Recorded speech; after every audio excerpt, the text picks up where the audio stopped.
हो आई. बरं, तू आता आराम कर आणि काही लागलं तर मला हाक मार. हो आई.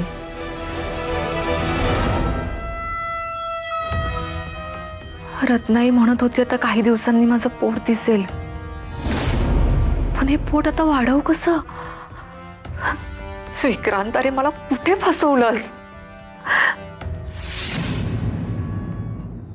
आता लवकरात लवकर काम सुरू करूया. I am so excited. Indra, मी काय म्हणत होते, आय वॉज सेइंग डिस्कशनच करायचं ना, तर let's go in your bedroom. टेरेसवर करूया ना. छान मोकळी हवा आहे, तुला छान वाटेल. ये. मघापासून मी याच्या रूममध्ये डिस्कशन करू म्हणतेय, पण हा टेरेसवर जाऊन बोलू म्हणतोय. नक्कीच याच्या रूममध्ये असं काही असणार आहे जे ह्याला मला दाखवायचं नाही. मला स्वतःच याच्या रूममध्ये घुसावं लागेल. तनिषा, तनिषा, हां, येतेस ना? बेडरूममध्ये जाऊया. तनिषा,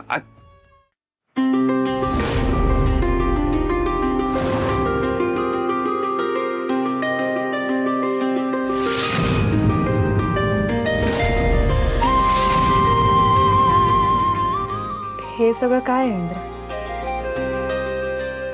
हे काय नाही, मला राणीला सरप्राईज द्यायचं आहे आज, सो त्याची थोडी तयारी होती.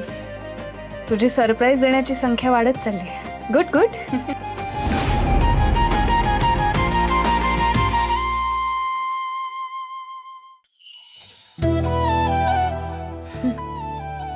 हे सुद्धा राणीसाठीच असेल.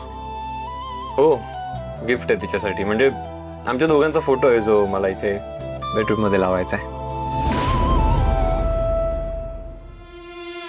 इंद्रा, लवकरच तुला हा फोटो बदलावा लागणार आहे. या फोटोमध्ये आणि या रूममध्ये फक्त आणि फक्त तू आणि मी असणार आहोत.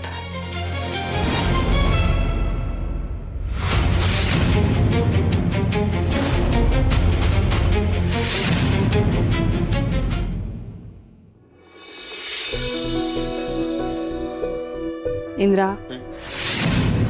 काही बोलायचंय का? नाही, काही नाही. अरे, इतक्या वर्षांची फ्रेंडशिप आहे आपली. मी तुला जज करेन याची भीती वाटते ना तुला?